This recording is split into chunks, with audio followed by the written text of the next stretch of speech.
Hello YouTube, welcome to the Gun Nut channel. It's another great day to be an American. Let freedom reign.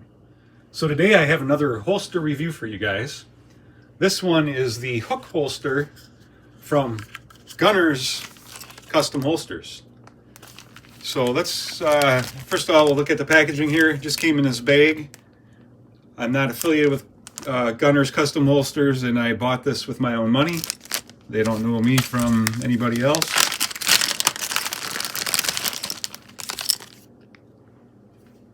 What came in the bag. I did order this J hook clip to go on the gun, but we're going to talk about why I'm not using it here a little bit further in the video. So this is what they call their hook holster. It's a very minimalistic holster. This is for my Smith & Wesson Bodyguard 2.0. First, let's take a look at this.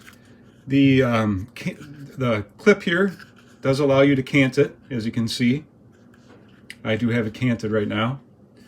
And it is super minimalistic. I did get mine in this custom Kydex color, which I believe added like $5 maybe. This holster was $37. The extra clip was $3.25. And for reasons I'll talk about shortly, I would shy away from buying that clip. Smith & Wesson Bodyguard 2.0 is clear, no magazine. You do have to get used to it because it is such a minimalistic holster. I seem to always want to put the gun in incorrectly, so just make sure you know what you're doing, unlike me. As you can see, it is cut away there.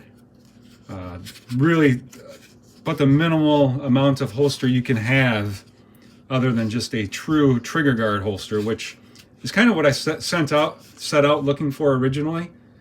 But I did like how this one looked, and the fact that it would keep it tighter against the body with this extra material down here. It also has a closed off muzzle section.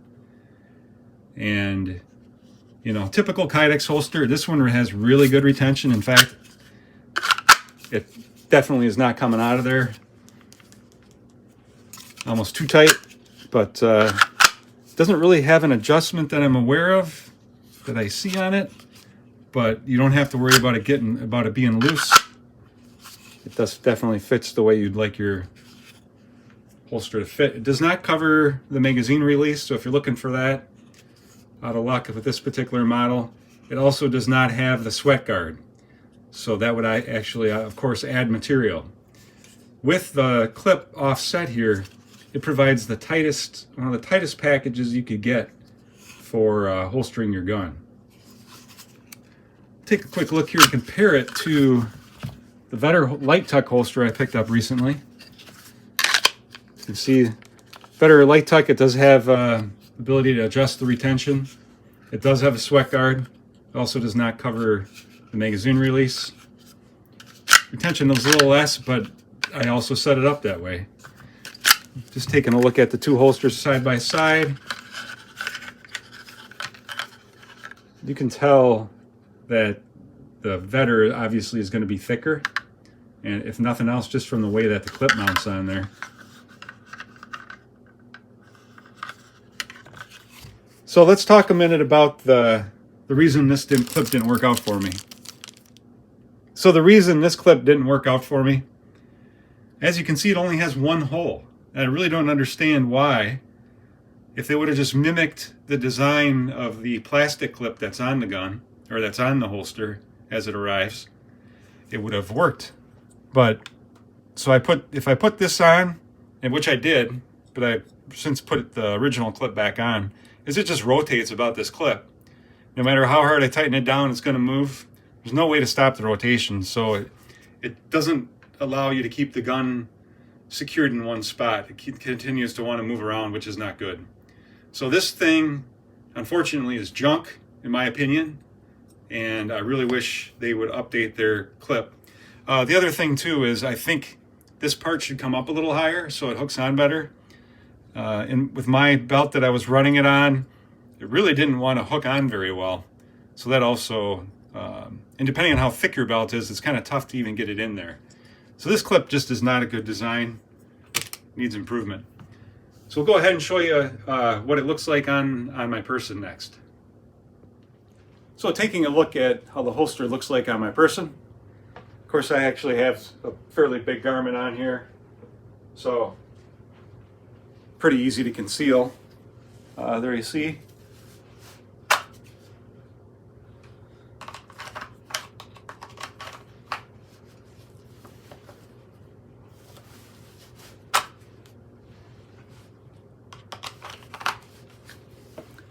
It is slightly harder to reholster than it is with a complete Kydex holster, unlike this one that's partially cut.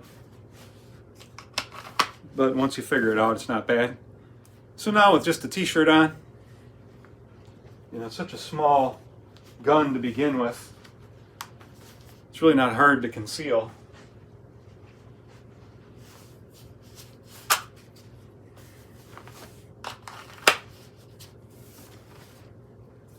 I do notice the fact that there is no sweat shield. The texture on the grip actually does dig into the skin a little bit, so I don't know if that's going to be great. But that's a feature that you know, you lose with a smaller holster like this. And then in the appendix position,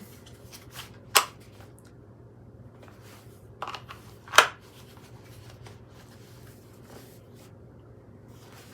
course I wouldn't carry with a cant appendix style. But pretty easy to, it's a pretty easy gun to conceal. Like I said, I'm kind of a skinny guy, mostly. But yeah, liking this holster so far. So I am liking this hook holster from Gunner's Custom Holsters. I do prefer it over the Vetter Light Tuck if I can put this between a shirt in my skin instead of having direct to skin. With direct skin contact, because of the grip texture here kind of digging into the skin, I do like that full sweat shield that the Vetter Light Tuck provides. But overall, this seems to be a really good quality made holster. Like I said, I would avoid the J-hook as it just doesn't really seem to work, which is unfortunate because it just, otherwise this is a good holster. And I've been wearing it several times, but if I do run into any issues, I'll get back to you guys and let you know what I find. I hope you guys enjoyed this video on the hook holster from Gunner's Custom Holsters. If you did, please like and subscribe. Keep those firearms blazing. See ya.